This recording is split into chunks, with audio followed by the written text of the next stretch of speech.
What's up, everybody? It's your boy King B here, along with Jay. Come on in. How you doing this morning? What it do? What it do, man? All right. So first thing I wanted to get into today was the Dodgers win the World Series. And if they win the World Series and nobody watches, did they win the World Series? Mm-hmm. They did. So if a tree falls in the forest, does it make a sound? Sure enough.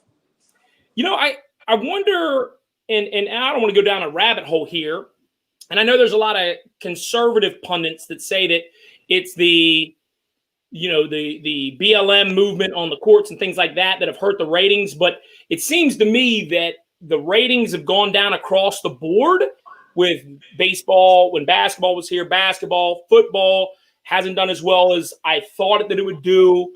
What other reason do you think there might be for that outside of politics, or do you think it is politics? No, I don't think it's politics. I just think that, even me personally, I don't watch full basketball games now.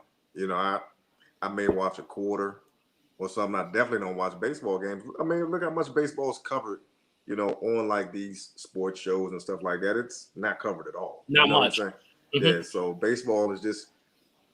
It's the national pastime, yes, but it's not America's number one sport. And actually, and this is literally off the top of my mind, I did not think I was going to bring this up today, but do you think that some of that may have to do with it not being a predominantly white or black mainstream sport anymore? No, because it's a much more, not almost to the level of soccer. You know, soccer in here, it's not that big because the soccer is the most popular among the Hispanic people here, right? And so it's covered on, it'll be covered on their sports stations more than ours. I mean, how often do you even see Baltimore Blast does this? You know what I mean? And I think that's because its constituents, the people that watch it the most, the fans, just aren't most of society. Does that make sense? I hear what you're saying, but I don't believe in that. So you don't think that culturally, because I think that basketball became, because here's one of the things that actually did come up that I was going to discuss, but not in regards to this. So at the end of the World Series, Harold Reynolds on ESPN interviewed Mookie Betts, who I think is a beast. First of all, I'm an Orioles fan, and I think he hit 9 home runs in 3 games against us 2 years ago. It was pretty amazing. And I was at one of the games after he had already hit 3 against us the first game, and I was like, ain't no way. And then his first 2 shots were bombs, I believe. And I was actually at that game. So I really respect Mookie Betts. The first question, and I didn't like that this question was asked, but it's like, hey, as being the only African-American player in the World Series this year, how do you feel about it? And Mookie Betts said, I had no idea till you just said that, right? Which I think is how my attitude would have been about it to yours. If we're playing a sport, we're just playing the sport. We're not looking around trying to find out if there's another Mormon on the team or another, you know what I mean? You don't find whatever smallest demographic you want and point to it and go, is there this? But it made me think that possibly the population, the popularity of it might be being affected. Remember how Ken Griffey, so Magic Johnson and Michael Jordan brought the black culture to basketball in a way that it hadn't been when Larry Bird was leading the NBA, right? It shot up. And it's not just white, black. It's more whether it's urban or, in the suburbs. It made it popular among all groups. When Ken Griffey Jr. came into baseball, and you can speak to this better than I can, but I saw more of my friends that were black getting into baseball because Ken Griffey Jr. was this cool ass dude that felt like one of us. Does that make sense? Yeah, I mean, cool dude, backwards hat. You know what I'm saying? Yeah. He seemed like somebody that we would have hung out with, right? Like he seemed like somebody that would have been cool as opposed to, some sort of elitist Cal Ripken Jr. or somebody. Does that make sense? And I'm not saying based on color of skin. Put that out the window. I'm just talking about who they are. Right? He seemed like a cool dude. And so that shot baseball up. But we really haven't had that.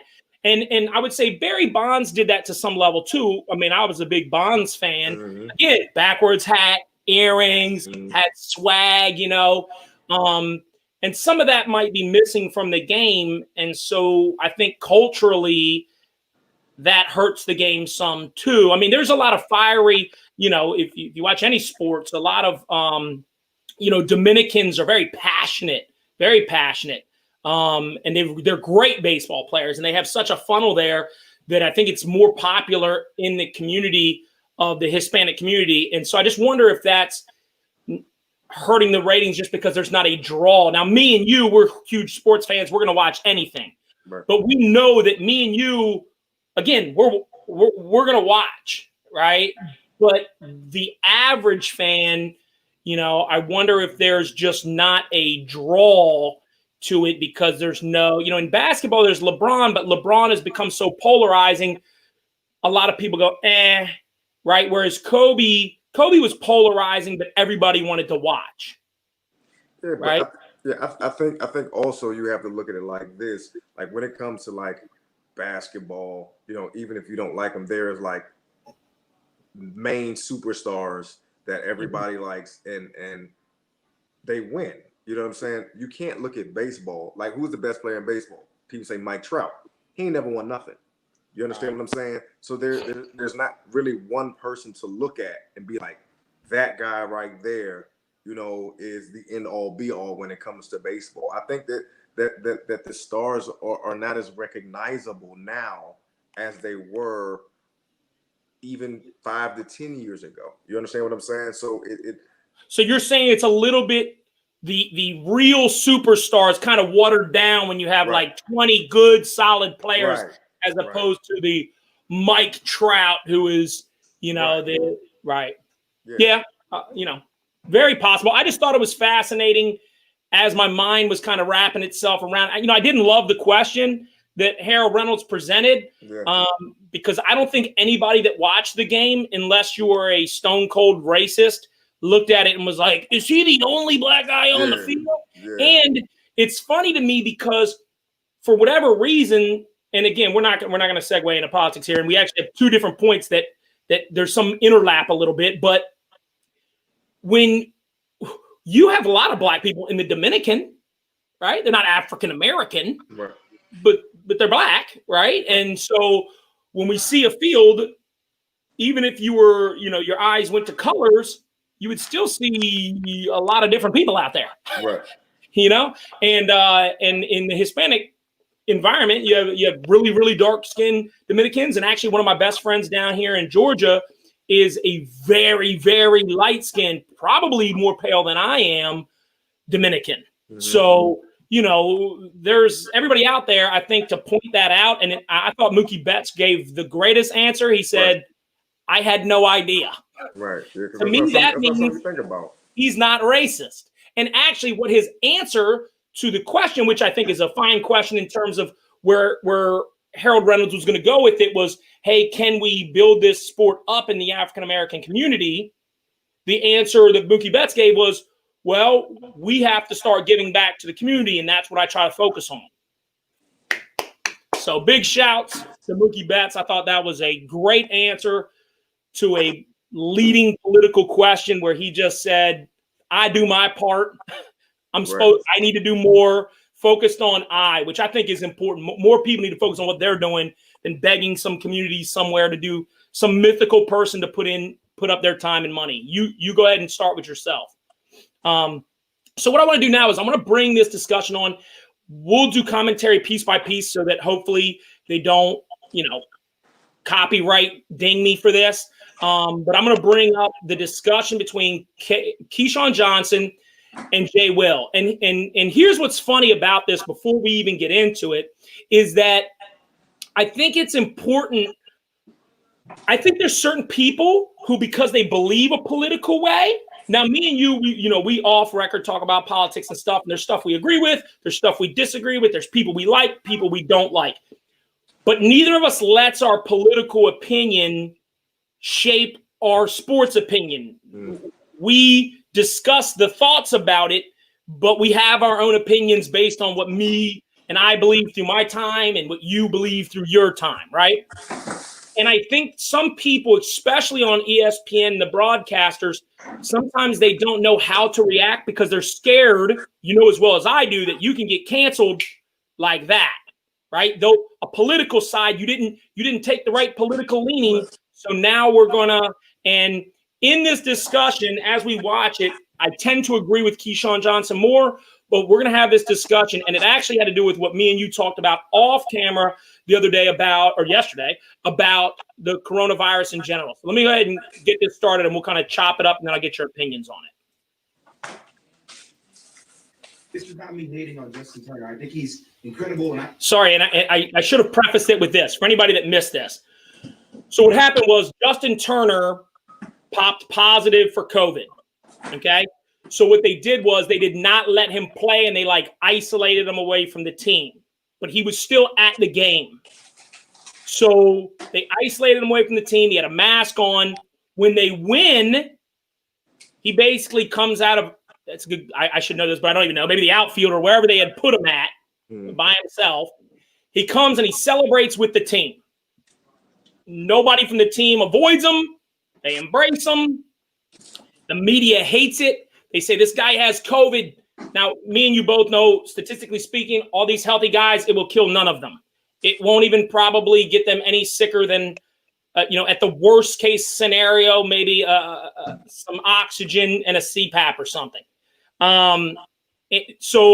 But they have this. So that's what happened. And then I'll let the video watch. So he celebrates with the team. There's some media backlash about it. People are blaming MLB. They're wanting this, they're wanting that. So here's what their response to this is. I want to see that. I didn't say that. Well, I am saying that. Yes, I want to see him be with his teammates, and I want him to have fun. I would say he's a major piece of this team to help them win a World Series. But at some degree, when does Major League Baseball have accountability and own this? They're the ones that yanked him from the game for the positive COVID test. They're the ones that did that, not the Dodgers. Yeah, but the Dodgers are right there with him, Jay. And if the Dodgers had a problem, I'm not celebrating. They would say, no, I'm not giving the Dodgers. So before I ask you the first question about this, the argument seems to be that they're arguing over who is responsible for this taking place. The Dodgers or Major League Baseball? What are your thoughts about that initially? I think it's on the team. And you also have to realize, before me even seeing the rest of this video, you have to realize Keyshawn Johnson is from LA and he is a Dodger fan. So keep that in perspective. He's from LA and he's a Dodger fan. So I think it's on the team. I mean, they took him out, I think it was the second inning. They took him out and isolated him and stuff like that. And I don't think it's not about these young guys. It's about these young guys as parents, these young guys as great grandparents and stuff like that. Mm-hmm. If you have COVID and you go out there with them, now they can possibly give it to their children or give it to, grandma. Well, children, to be fair, children are at even less risk than the players are. I mean, but regardless of how you feel of how potent it is and what it can and can't do, it's not on you to make a decision of whether you want to give that less potent disease to me. You get what I'm saying? Mm-hmm. It's not on you to say, well, I don't care that I got this. Let me go, out here and celebrate with the team, because it's not about you. It's about others. And like I said, regardless of your perceived potency of it, mm-hmm. It's something that I may not want to have. I mean, it can be non-potent at all. Well, then wouldn't the disrespect then fall on the player, Justin Turner?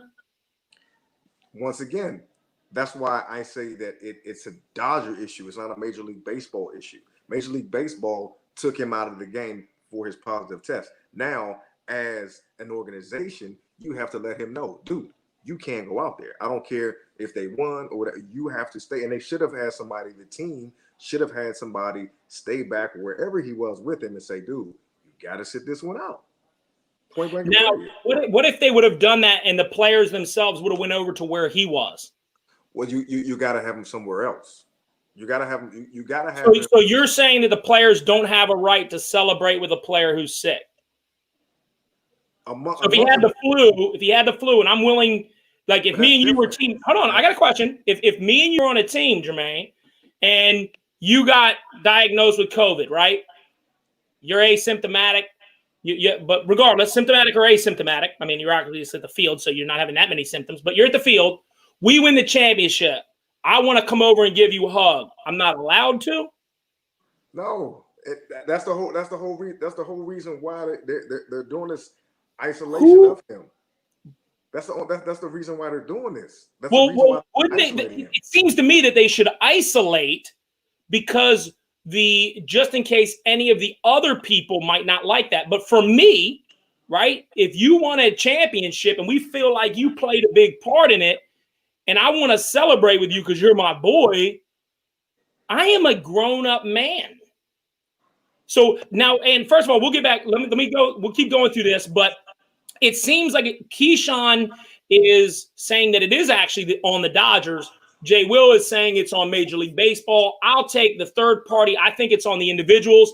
I have zero problem. The only problem I have is that I think they should have kept them in a certain area. If the players wanted to go over there as a individual rights person, I really believe that I should never have the MLB telling me who I can't, because the season's over. So to me, I should be able to celebrate with whoever I want to celebrate with. But let's go ahead and we'll go ahead and play this. I'm not allowing them that opportunity. I'm taking it out of their hands. I am Major League Baseball, man. I don't think that was going to go over well. Well, it's not going over well today, is it? Like we're talking about this today. It seems to me that they're misunderstanding each other, because I actually think that Jay Will is saying that it's not going over well for MLB. And when Keyshawn said that's not going to go over well, I think he's talking about as a player. Yeah, that's what he's talking about. He's talking about. He was talking about as a player. Jay Will is talking about, well, it's not going over well. I think it's going over well. It's fine. I haven't seen anything that said any of the players were upset by this. No. Have you? No? Okay, I hadn't either. So I just want to make sure. Because of that. I'm not criticizing it. I don't really care if the teammates are with it, then I'm all with it. This okay. Is a big conversation, guys. Because look, if I just won an NBA championship or a World Series, I'm celebratory. I'm happy. I want to be with my teammates and my brothers. I get all that. That's what I'm saying. I'm not asking Dave Roberts to make that decision. I'm not asking Clayton Kershaw to make that decision. Major League Baseball wasn't going to take a dude out who's celebrating with his team, Jay. They took him out of the game. Yeah, but taking him out of the game is over. We're out of the bubble now. The game is over. You're not out of the bubble. You're still in the bubble. The game's over. The game's over. You don't have to worry about whether or not we got to postpone the game. Go ahead. I see you shaking your head. What you thinking? No, I mean, Jay is right. And you got to look at it as well. When you looked at the end of the game, there were kids on the field. There were wives on the field, wives, girlfriends, whatever. There was other people on the field besides the players that you can possibly put at risk. That's what I'm saying. Like, regardless of how anyone feels about this disease, like I said, it's high potency or non-potency. It's not on you to decide whether you want to try to say, screw everything. I'm going to go out here, even though they took me out of the game. You know what I'm saying? So why don't we do that for the flu then? Dude, see what you're doing now is you're being political. No, I'm not. I'm not being political. That's nothing to do with political. You said regardless of potency. So I just thought of something else. Give me a different one. Bronchitis. You said regardless of potency. I'm saying regardless of how you feel about the potency. Kenny Beat feels. No, I'm talking about the statistical of the potency. We don't have to talk about, because opinions are going to get down a political alley. I just want to stick to straight science facts. Science facts say it's not dangerous to kids. I understand that you can carry it back to your grandmother, right? I get that. So what I'm saying is, as an individual, you're saying that the league cannot allow it. And I understand that standpoint, but I'm saying that if I want to party with my teammates and my teammates want to party with me, and do it on your own time. Do it on your own time. Because you're still. But that's that moment. You know as well as I know. Now, I've never won a championship, so I don't know if you have. I haven't won a championship in anything. Even in Little League, I've lost a championship, but I've won a divisional round game where we celebrated. I've run a semifinal, and you can't redo the moment, you know? And as long as the team, I think it would be perfectly okay for a teammate to criticize him and say, hey, you know, I have a grandmother at home, but then if I'm going home to my grandmother, I can certainly shower. I can certainly address myself. Now, he did have a mask on. Now, that would be political. Mask works or not. He pulled it down to take pictures. And then when he was with his wife/girlfriend, where he had no mask, he was kissing her and stuff like that. And there was no mask in sight. So, I mean, like I said, this rabbit hole, it gets political. So let's keep it moving. Well, I know that's why I'm trying to not get into the politics. I don't think Keyshawn Johnson is I mean, do you know who he's voting for? I certainly don't. Do you know if he's Democrat or Republican? I don't. But I don't know whether Jay Will is either. But I just think that Keyshawn, being a champion, knows how it feels to win that championship and knows how the whole team is feeling. And he's like, at that moment, you're not even thinking of a disease. You know what I'm saying? You're thinking about what you did to be triumphant in winning the championship. So he's looking at it more of a player. I don't even think he's thinking, it's more, like I said, he won a championship with the Bucks. You know what I'm saying? So he knows, he knows, how that Jay Will won a NCAA championship, did he not? Yeah, with Duke. Which is why when he said, I mean, I get it, wanting to celebrate, I don't see how outside of MLB tackling somebody, like how you can stop teammates from celebrating with each other. And I will say this. Now, again, we don't want to go down a political hole, but if people really believed it was as serious as certain people do believe it is, where it's literally, killing people on contact in such a way that it was so dangerous that we just couldn't have people near each other, then he shouldn't even been at the stadium. Well, and see, that's the thing. So who do you fault? You come in, this is the second inning now. The second inning. They come in, they say, dude, you're out. He's like, what? Right. So now who's it on to keep him away? And then that's where I say that.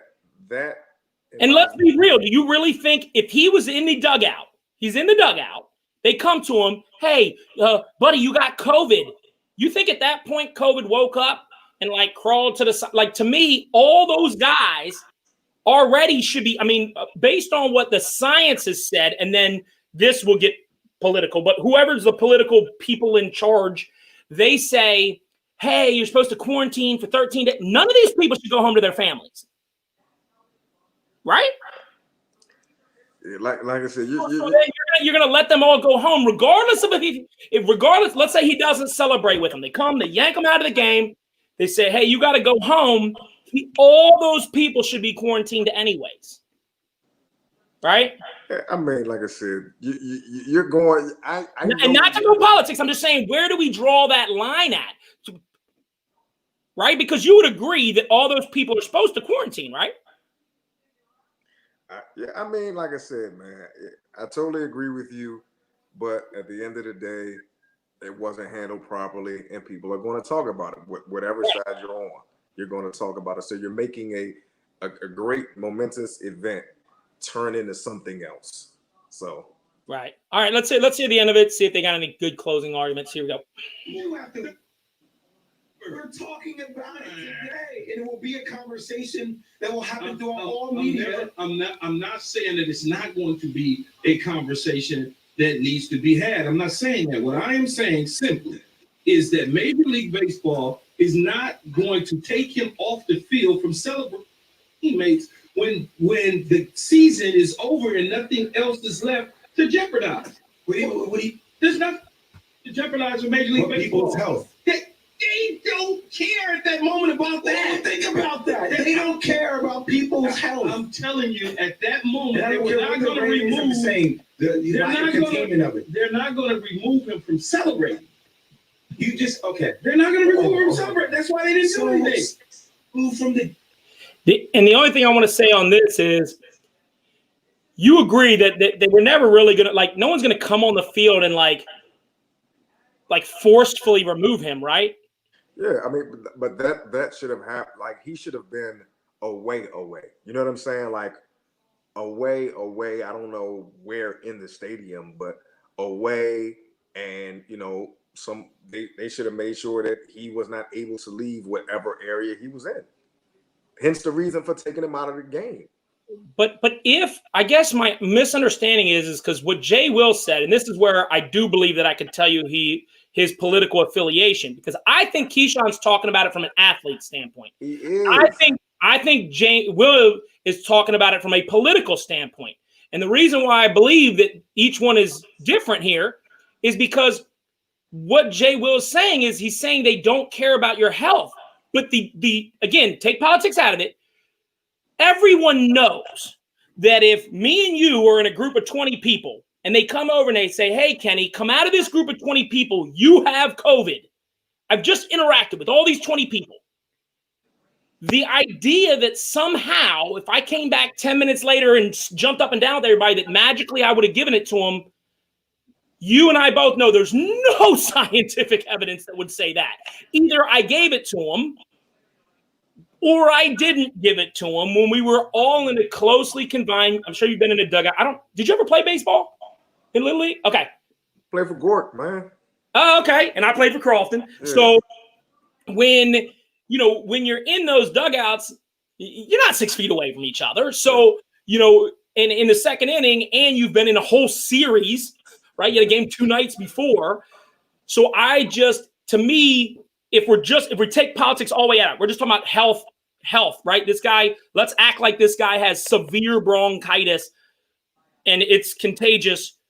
Yes, I understand if they were going forward in the series, you remove that guy, you hope the least amount of people got it as possible, and then you continue to test everybody, see who ended up getting it and who didn't end up getting it. But at that moment, I don't see where it increased any health risk because you just found out tonight and he's already been around these guys. And so to me, that's where Keyshawn's coming from. Jay Will is trying to understand his belief in the sports and the belief in celebration with people, and then his political mindset of this thing is, and it's not even that it's so dangerous, because it is dangerous. It kills people. So the discussion is not whether it's dangerous or not, because this guy was already there. I think if he had never been to the stadium, they had found it out 2 days ago, and then he came back to the stadium and then started celebrating with his friends. Then you have the argument that Jay Will all of a sudden does make sense. But I just don't see, and we'll let this thing conclude. Any thoughts on that one? But the thing about it is, I think what you're not getting is you're getting tested daily. So it's not Correct. it's not like 2 days ago he had it, you know what I'm saying? And he's been around everybody. You're getting tested daily, and it just so came back that day that he had it. So I'd have to Google the thing that my understanding is that you get tested every day, but you don't get tested for actual COVID every day. So when you get tested, my understanding is that you get tested every couple of days. And then if you spike a fever, you get tested, your fever gets checked every day. If it tests your fever's high, then they'll give you an additional test. But the tests, I don't believe, are daily. I believe they're daily. When it comes to a series like that, I think they're daily. We'll check that out. So if he did get it, right, and he had it at the time of the test, and I don't know when the tests, I don't know if it's the night before, I don't know if it's the morning, but whatever the lag is between the time you take a test and the time you get the results back, what if they find out it's a false positive and you just missed the celebration of the World Series because of a false positive? I mean, things happen. Oh man, things happen. But you did that what was the other side of that? The other side is that you've already been around these people. We both know this thing's very contagious. That's one of the things that, and again, we can talk about it after the show, but this thing is extremely contagious. So in the time between the time wherever they get tested, which I would assume is in the doctor's office before the game at some point, warm-ups, I would assume they try to get it done as early as possible so they can get those readings back before the game. They find out in the second inning. I'm okay with them coming in the second inning and going, hey, we don't want you to be around the guys anymore, because, again, they're trying to protect the rest of the series, which is what Keyshawn's saying. But the idea that you're protecting them health-wise at that moment, I don't know. So, again, here we go. Let's get them on. Game. Yes. And seen after the game, They removed you from the game. game is over. Let's say the Dodgers lose, though. The game is over. What if the Dodgers, right? They lose the game. They lose the game. Now all of a sudden, Wait, 4 or 5, 6 or 7 or 8 people. Wait a second. If the Dodgers lose the game, right, is he still staying quarantine? Wait, listen to me though. Yes, of Dodgers course. lose the game, and all of a sudden they don't have enough players because everybody started to test positive. Now Major League Baseball got to cancel the game for several days or whatever the case may be. That's a different conversation. The season's over. It's like everybody ready to go home now. Right? I just think you're treading down very territory because Inger's saying Well, season's call- over. Call Nobody man, cares. Get him. Give me man for call in. Call in. I want to talk to you about it. Because now you're telling me what the narrative is. Well, the season's over. We don't really care anymore. We don't really care about health. That's what you're. First of all, I don't think it's Major League responsibility to care about everybody's health in that taking away someone's individual choice. I do during the season, I do. But once you've won the World Series, when is that moment over? I mean, once again, you like I said. I mean, to me, we're talking in circles about. Would you be? Let me ask you this. Let me ask a more direct question. Would you be mad, Jermaine, if we're on a team, we win the World Series, I run onto the field? Would that make you feel some kind of way, or would you just celebrate with me? I mean, you gotta. That does matter to me. I mean, you gotta realize in that moment, you may not be thinking about that in that moment. Like I said, I don't. Let me ask you this: would you have sex with somebody who had HIV, no matter how horny you were? No. Right, regardless of circumstance. No. Right? No way. No. So that's because you think you might die from it, right? Like neither of us want to get that, right? So all I'm saying is that and again, I'm not saying it's not dangerous. I'm not saying it hasn't killed 215 million people. I don't want them to come, block this, take this down from Facebook or YouTube. All I'm saying is that to me, I would have no problem with Jermaine running on the field and celebrating with me. Because to be honest, and remember, we were just sitting next to each other in the dugout, spitting sunflower seeds, sitting next to each other, talking shit. 2 hours ago. I mean, but that's you. I mean, somebody else may feel some kind of way, Correct. And I feel like and that's where I will take both sides on the issue in terms of if somebody else feels uncomfortable with it, I think they're totally within their right to. That's why I was going to say, if you felt that way, you're totally within your right to. I just wonder if you would have really felt that way, or if you would have been like, dude, we were just sitting next to each other. If I got it, I already got it. Come here and jump up and down with me and have a beer poured into shake up this champagne and let's party. But if somebody else has a problem with it, I'm okay with them having a problem with it. I can understand. But again, then my question to them would be like, well, you do know I was just right here, right? So you should probably quarantine. If you got somebody to go home to that's an older person or, that is a younger person, then you got to quarantine yourself. Unfortunately, because I had it, and they can blame Justin Turner for this if they want, he brought it into the locker room. So Justin Turner got it. You already are all supposed to quarantine. So technically speaking, my issue would be this. And so I'll ask you this. If you're not okay with celebrating with me, should you go home and kiss your wife when we were just talking on the bench 2 hours ago when I had COVID? Like I said, man. You see what I'm saying, though? Do you understand? You see what I'm saying? Where, again, put the politics away. Politics away. I get What do you think? to me, you beating a dead horse, man. Like I get exactly what you're saying. You know, and some people may even celebrate with him, and then immediately after the next day go and get another test and stuff. I mean, we don't know what they're going to do. You know what I'm saying? After they're celebrating their win. So, I mean, Yeah. I just. Okay. I just want to ding different angles, get different mindsets. All right. So, did you hear about Carlos Dunlap and him with the Bengals? When the Bengals lost the other day, they basically they benched him, and they started some younger guys, and then he went on Twitter, I believe, and said something to the effect that Lou Romo, who is the defensive coordinator, it's funny because he's the defensive coordinator of the Bengals. Their coach were both on the Dolphins staff back about 5 years ago with Tannehill. Mm. Lou Romo was the defensive coordinator, and Zach was actually the quarterback coach. Mm-hmm. And now he's with the Bengals. So they bench him. He says, these guys are trying to, they're trying new stuff with my career on the line. What are your thoughts on that?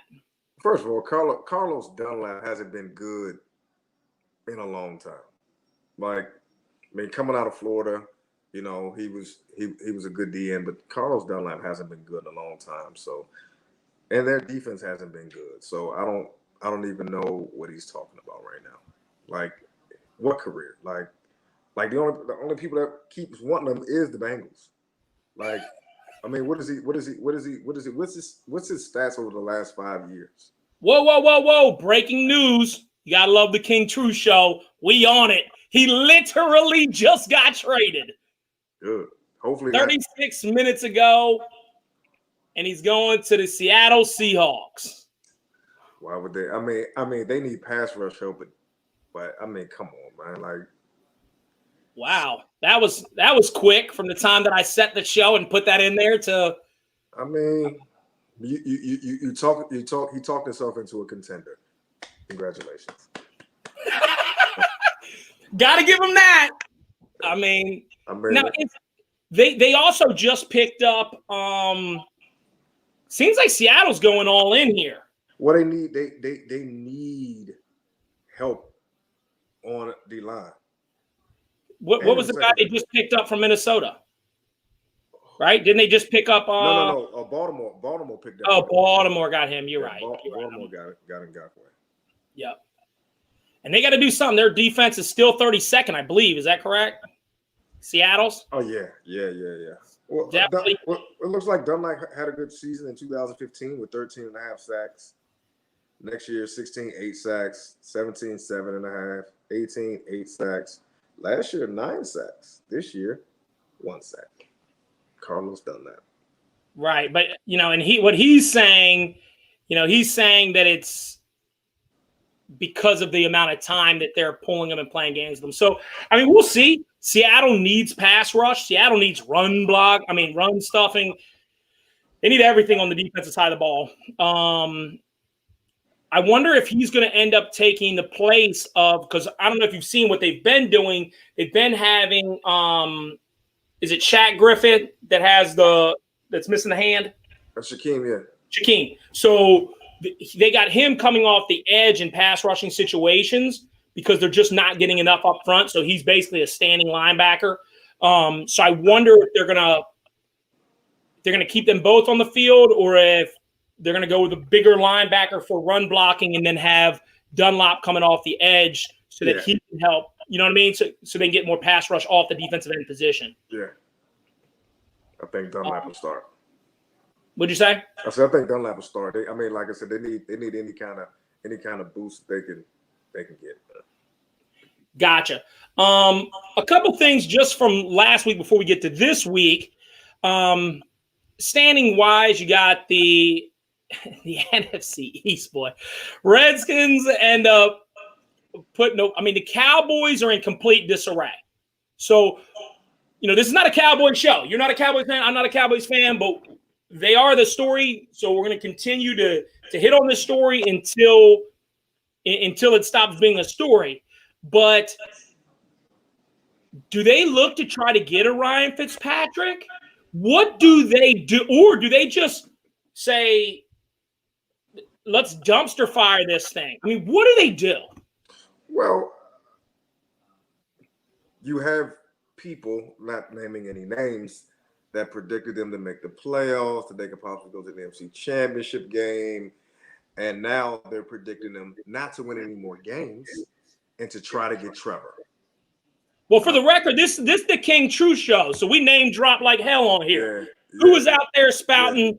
You know, you go ahead, call him out, Skippy. Go ahead. Skip Who? Skip Skip Brainless. Now all of a sudden, you know, it's saying that, hey, they might not win another game. And dude, at the end of the day, I saw when I watched the game, I knew that they didn't even want to play the game. Nope. And now everybody only wants to talk about the Andy Dalton hit.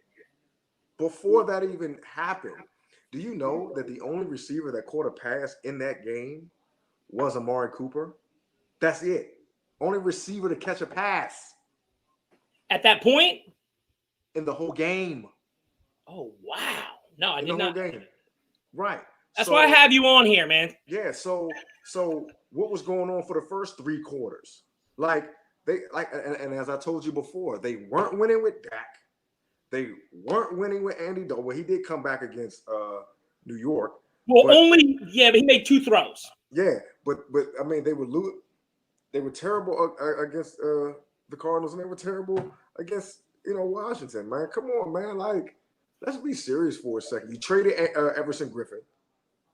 He's gone. He's now with Detroit. You trade him for a conditional 6th-round pick. Now you're trying to now trade Don Toripo and Worley that you got from Carolina. So I mean, Jerry Jones it's the Jerry Jones show, and now he's getting rid of the players that he brought in instead of looking at himself for what's going on with their team. So what do they? So okay. So put your GM hat on. Okay, put the GM hat on, and what do you do? Burn it to the ground. So do I. So you look now. You just signed. Is there anybody you keep? I mean, as far as the people that they've signed. I mean, on their roster. So this is me personally. This is what I do if I'm their GM. I try to trade Amari because first of all, I'll talk about. He's your best chip. I'll talk about Skip Bayless again. You were upset at this guy because you said he only played home games. He didn't play away games. He didn't show up. But the only reason why you were happy with giving him $20 million a year is because they took him away from the Redskins. If that's the reason that you're happy that they signed him, was to take him away from an arch rival that hasn't been good since the early 90s, why would you want to pay a guy that you say only plays home games? He doesn't play away games. I would get rid of Amari Cooper. Get rid of that contract. I don't know how much it's going to cost you. Get rid of that contract. I get rid of him. I get rid of Gallup because you're going to have to pay Gallup. I would get rid of him because you're not going to do anything. I wouldn't sign Dak next year. I would blow it up. I would. Here's the deal. Because here, I'll pull this up because I'm biased, but I'm biased towards completely breaking down because I think completely breaking down is the only way you do it the right way. I think the only way that you do it is to completely break it down. Here's the problem that you have when you just kind of break it down, okay? This is the whole NFL standings, okay? You look at teams, you have 1, 2, 3, 4, 5, 6, 7 one-win teams. And then you have 1, 2, 3, 4, 5, 6. 1, 2, 3, 4, 5, 6. So you have 13 teams at 2 wins or less, right? That means you're competing with 13 other teams right now as we stand today to try to get because if you're going to let your quarterback go, you're going to have to get one of the top ones. So the only ways you can do that is either trade for one or to end up drafting one. So you're giving yourself 2 chances to do this if you totally tear it down. What I would do is right now, if I can get a 6th round pick for, an injured Dak, and I'll tell you why someone may do that, because if you're going to wait till he hits free agency, then you have no say with him. If you sign up for a 6th round pick, then at least you have the rights to him, that if you can find out where he wants to go, it gives you a couple different options. I don't think they'll do that, but getting rid of him for anything, a 7th round pick, whatever it is, then you go to Amari Cooper. That's your big chip player. You can get a 1st for Amari plus something. So there's going to be a team willing to do that. So you do that. Now, I understand it comes along with a contract, and maybe you eat that contract for 2 years because you're going to get rid of all your players, so you're going to be fine in the salary cap. So you eat some of that salary, and you can even get a better draft pick from someone. The Dolphins did that with Tannehill. The more which obviously now it looks like Tannehill would have been worth more, right? But if you eat some of the money from the contract, you instead of getting a 3rd, you might get a 2nd. Instead of getting a 4th, you might get a 3rd. I would encourage them to do that down the line with any player that brings you a chance and garner your draft picks. Then that really would ensure that you now have some draft picks coming in, and it will ensure that you're not going to be winning games.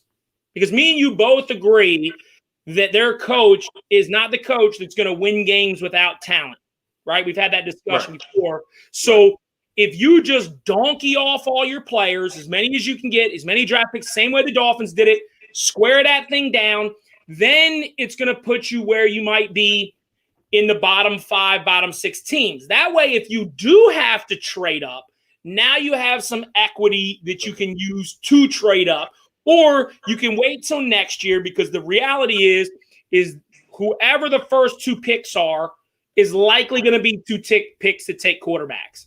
It's likely going to be the Jets or the Giants or the Falcons or the Jaguars. Texans are going to end up winning, and you can jump in somewhere if you think I'm out of my mind. But I think the Texans are going to end up, as much as I don't want them to, because the Dolphins have their draft pick, but they're going to win some games. I mean, even if they get the first pick, they're not getting a quarterback. So right, unless and we can get to the Texans later, because I think they should do a very similar thing to what I'm saying. Because if you have one win right now, you trade Deshaun, you won't win another game. So you're going to be coin flipping for first. But you can't trade Deshaun. Right. Well, you say that, but will they ever be able to build up? They don't have basically any draft picks this year. Are they going to ever give Deshaun a chance to win a Super Bowl there? I mean, you have you're going to have a new GM. Just like somebody's going to come in there next year and be the coach. Not sure if they're going to be the GM or they're going to pick their own. But you have to see what the new regime does when it comes to Deshaun Watson. Like he's been hamstrung for the longest time with Bill O'Brien. Well, what is that? Yeah, but okay, so you're GM JG, right? What do you do? I mean, you need a lot. That team needs. And you have no picks. Well, first thing, I know you might not garner much, but there's one dude you got to get rid of in Houston, and JJ Watt. You got to get rid of JJ Watt. I don't even notice him. I don't notice him. Like neither do I. He doesn't. He hasn't, as Skip would say, leaped off my screen in a few years. You understand what I'm saying? And I know you're paying him so much money. So again, I'm going to sound redundant here. I think the Texans should do the same thing, complete teardown. Now, the only difference is the Cowboys will have some draft picks. In the first 2 rounds, the only draft pick that they have is that 2nd pick that they got from the Cardinals. And it's going to be a Cardinals 2nd round pick. Cardinals are going to go to the playoffs this year, or at least be team 20. 8, 9, and 7. Yeah. Yeah. So that's not going to be a great pick. That was highway robbery. I mean, how some other team. Bill I know. O'Brien. I mean, we could talk about that all day, but so what I'm saying is both of these teams, like I think the only reason I think the Texans can get it turned around faster is because they do have a blue chip, a true blue chip. Right. You could trade Deshaun Watson and his big ass contract for 2 firsts and a third. I mean, I don't like I said. I don't think they get rid of Deshaun Watson. I'm not going to beat it to death, but if the Texans ever want to win a Super Bowl in the next, how long has Deshaun got? 7 more elite years. If they won a Super Bowl in 7 years, he will not win it there. Well, I mean, well, remember I said this. Watch out for 2 guys when it comes to Dallas. Watch out for 2 guys. Those 2 guys are Matt Ryan and Matthew Stafford. Watch out. Now, Stafford, because he gets a huge bump in his salary at the end of the season, and so that's really their cut time is the end of this season. So I could see that's the problem with Jerry Jones is we both agree that when we could put on our GM hats, he's not going to do it. He wants to win, and his team is 2-5. I'll tell you right now, they could. Here's the problem: you give up a first-round pick because you could, and they would trade you Matthew Stafford right now. Because let's be honest, Detroit they're in that two game win, right? Yeah. Oh, they got 3. All unimpressive wins against nobodies. So Detroit, if they give them away and get those draft picks, you're going to need a quarterback now. Plus, at some point, they might actually want to get another wide receiver. I mean, Galladay, that guy is working, but he's the only guy working. Yeah, I don't know if you saw this, but all 6 of his catches last week were like tough highlight reels. Yeah. You know, and Marvin Jones is on the trading block right now. So because he's done a lot. Yeah. Watch out for Marvin Jones. Watch out for Marvin Jones in Washington. But he's on the trading block right now. So that's something to keep your eye on as well. But isn't he simply slot? No, Marvin Jones played on the outside, but like I said, I mean, Galladay gets all the love and attention. Marvin Jones played well last year and the year before. This year, not so much. So, you know, Washington needs a second. Terry's a beast. Like, right, yeah, for sure. And the messed up part about it is he gets no love, you know, because of where he's playing. But Terry's a beast. But Terry, I think most people, he doesn't get any love because his quarterback is Kyle Allen. I mean, you know, at the end of the day, receivers most receivers that have no quarterback throwing to them are very rarely going to get hype. I mean, because you're going to get double covered, especially if you don't have a guy on the other side that garners any kind of. Exactly, and he's still doing it. Look what he did to Diggs. Diggs tried to punch him in the face and talk this way. In the next play, 60-yard touchdown. You know what I'm saying? Just for the record, I started Kyle Allen in fantasy last week because I had an injury and my other guy was on bye. So, and we're in a 2-quarterback league. He balled out for me and actually had 1 touchdown taken away. So he would have had another one. But I think both those teams, Dallas is just very intriguing to me because, you know, what somebody said was really important the other day. Somebody brought this up. I can't remember which prognosticator brought it up, but they said, oh, no, I know who it was. It was who's the guy that gets all the down low information in the NFL? Schefter. But that's true. Who's the guy that ran the 40-yard dash every year? Oh, that's Rich Eisen. Eisen. Eisen was talking about on his show. In order for, if you look at their division, and we'll address this more as the season goes on, but how does the NFC East and the NFL end up justifying the team? There's no team here that's going to go 8-8 the rest of the way, right? I mean, maybe the Eagles. But you also if Redskins defense gets healthy, they could go at 500 the rest of the way. Do you know the Redskins defense is ranked now? Do you know how up in the ranking the Redskins defense is? They have a good defense. What is it ranked? Right. I think they were like 4th or something like that. But the thing about it is, in 2014, Carolina, when Ron Rivera was there, they went to the playoffs at 7-8-1. So it has happened. And it will happen again it will happen again this year. I mean, and then but you get a home playoff game. So right. And here's the problem is you get a home playoff game, and let's just be real. It's coming from this division. I'm going to tell you right now. If you ain't in this division and you don't win the division, you're not making the playoffs. I'm sorry, Bears. You're not. Yeah. These teams will end up playing each other. So, yes, it'll some balance out. They won't all go 11-5.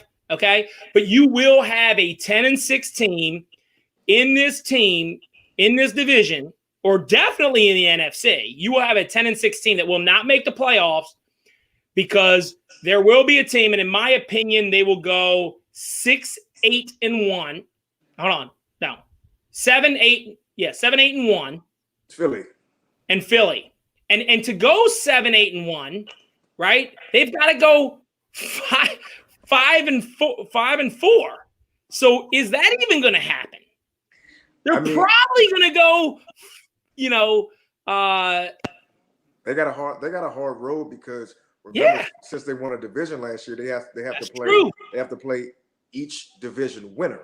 So they still got to play Seattle. They still got to play, all of those teams. I think they got right. And they're not, so let's look at the Redskins, right? They're 7 games in. Right? So they've got 9 left. Watch out. Look, I mean, I think they could go 4-5. I mean, we'll look at their record, but 4-5 gets them in at 6-10 as a division champ. But look at who we play. We will. Let's go through it real quick. We'll address Washington.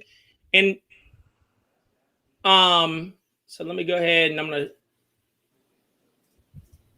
so we can look at this. All right. So here it is down the side. Actually, we'll just go into their actual schedule just to make it look a little bit cleaner. Okay. Here's their games. They have the bye week, which is good for them. I fully expect them to beat New York. Detroit will be a game. You could coin flip that one. The Bengals going to be a coin flip. I swear their defense is terrible though. So their defense is terrible, and our pass defense is good. So and all we do is throw the ball with Joe Burrow. Well, your defense in general will do a good job, and their defense is bad. But you guys do play Pittsburgh, San Fran, Seattle. That's 3. Yeah, that's rough. But right. just think, even if we lose all of those, as long as we win those division games. Right. But what I'm saying is those are 3 losses, right? And so if you're talking about they got 9 games left, they'd have to go 6-3. Well, you and I both know they're a coin flip team. So then you got to take those other games, the Eagles, Carolina, Dallas, Cincinnati, Detroit, New York. Those, 5 games? Should be 6, right? I thought it was 6. 1, 2, 3, 4, 5, 6. Yeah, those 6 games, to me, as obviously I'm unbiased. This is a Dolphins fan. I'm going to say they go 3-3 in those games and lose the other ones. And 3-6 might get it done in this division. You actually only have to win one of the games that wouldn't be a coin flip because that would make you 4-2, right?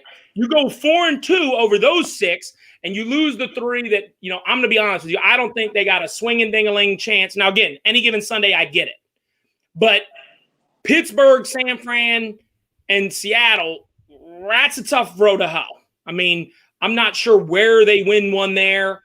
I mean, you gotta look at it like this. We with that schedule playing at Pittsburgh, I don't think that's possible. The one at San Fran, it's a long trip against a good defense. Yeah, but I think that honestly, you may think I'm crazy, but the Seattle one, to me, we have the best chance because their defense is terrible, and they can't stop the run, they can't stop the pass. And people don't realize last time we went up to Seattle, we beat Seattle with Russell Westbrook. Oh, you're saying Seattle? Yeah.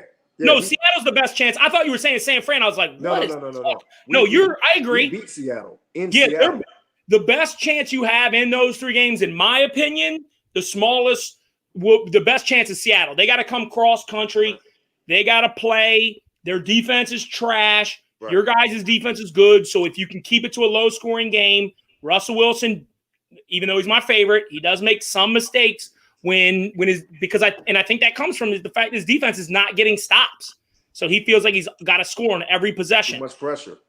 And it makes it tough. So Seattle, I agree. And again, maybe you go 3-3 and you win that one. I'm just saying that to be unbiased, what I always look at is, am I expecting a team to be the same as they are right now, which is all I can really estimate, or am I assuming that they're going to be better in the future? Well, that's what a fan does, right? A fan assumes their team's going to be better in the future than they are today. It's going to be – are they going to be in it? For sure, because all those teams – Philly's got to play all the best teams. We'll go ahead and take a look at their schedule real quick. Yeah, their schedule is brutal. Yeah, I mean, their schedule – and again, I actually picked them, I have my preseason picks, once we get to the halfway mark, which is next week, I believe, week after. Yeah. I'll go ahead and put mine up on the screen from a screenshot of what I sent preseason so that it doesn't look biased. And I'll go over it. I think so far I've got one team wrong so far. One. You want to know what team that was? Dallas. Minnesota. Minnesota. Did not expect them to be trash. I thought that defense would be able to hold them. I thought Kirk Cousins would play okay enough. All right, so here's Phillies. It's so funny. I think Cleveland is the most mediocre 5-2 team I've ever seen in my life. But they're going to beat Philly. You don't think so? I actually think Baker Mayfield is going to play better without Odell. I do too. So I expect Cleveland's defense to be a little better. And to me, Cleveland's defense is very similar to the Redskins' defense. I really like it. It didn't play very well last week. I mean, Burrow chewed it up, but Browns have some players on defense. Yeah. They're not going to beat Seattle. They're not going to beat Green Bay. Not going to beat New Orleans. They're probably not going to beat Arizona. Yeah, they got a hard way to go, and I don't know if this is on your lineup or anything, but with Washington, we lost Landon Collins, and Rivera reached out to Eric Reed. Reach out to who? It glitched. Eric Reed. Oh, okay. Yeah, he asked Eric Reed, did he want to be on the practice squad? He said, no. I ain't no practice squad. So that was a big thing. So did you hear who did get signed to a practice squad? Dez in Baltimore. Dez. Yeah, but the thing about it is, let me ask you this: if you're Eric Reed, do you just say, "I'm going to take the opportunity and I'm going to show people what I can do," and that week you're going to call me up to start for you, or do you say, "I'm Eric Reed. I've only made one Pro Bowl. That was in 2013, but I did." Outside, before you even gave the little shade hit that you just gave with the J swag to it, made one. I mean, way back in whatever. But here's the thing: to me, Eric Reed is just okay. There's times where he's been very good, and times where he's been not very good, kind of undisciplined. If I have the opportunity, I go to the practice squad. I go, here's the deal. If I ball out, it's a meritocracy, right? Like, if I can ball, I'm getting the call, right? So that's the same. I would take that. That would be my thing. I would. And what team was it that said that? Washington. Oh, Washington did. Okay. And again, I don't know. To be honest with you, Washington's not on my radar because they're in the East, and the East sucks. So I haven't had any real reason to discuss them. So I don't know their safety situation. So fill me in on that first. Yeah, Landon Collins towards Achilles. He's out for the season. I did know that, but I mean, I don't know how their depth is there. No, they don't have any because their strong safety, DeShazer Everett, is now playing free because Troy Apke was so bad at the starting free safety. He's been taken out, and Everett's now playing free safety. And they have a rookie, Cameron Curl from Arkansas, that's now playing strong safety, but they need help. I mean, because Ron Rivera thinks that they can win the East. So they need help at safety. You can't have a rookie, playing strong safety. So that's why he reached out. Okay, well, and I'll tell you this. Ron Rivera is that dude. I think. I think Ron Rivera is a good coach, especially on the defensive side of the ball. I think he can make any team competitive because he's going to build defense first. So if you build defense first, then, you're going to have a shot. So, I think if you're a defensive player, you should like to play for Ron Rivera. You should have liked to play for Dick LeBeau. You should like to play, you know what I mean? Yeah. Brian Flores. These different defensive guys, Bill Belichick. If you're going to be a defender, I would assume you would like to play for a defensive coach.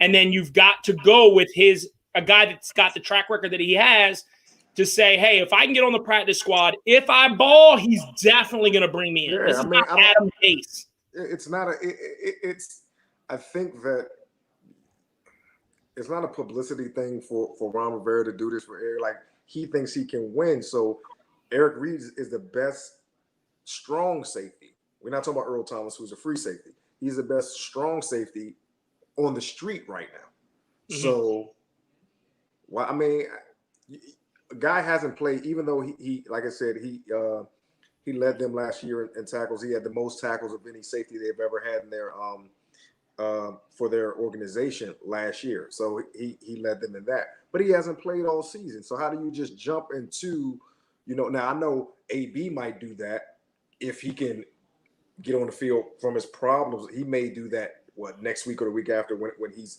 eligible. But what's funny is it actually has more to do with a roster spot, which makes more sense that every player that you sign off the street, because the practice squad is a member of the team until game week. I mean, until prep game, I think Thursday or something, when you have to declare. So, and even then, I think you have up until like an hour before the game where you can make somebody inactive.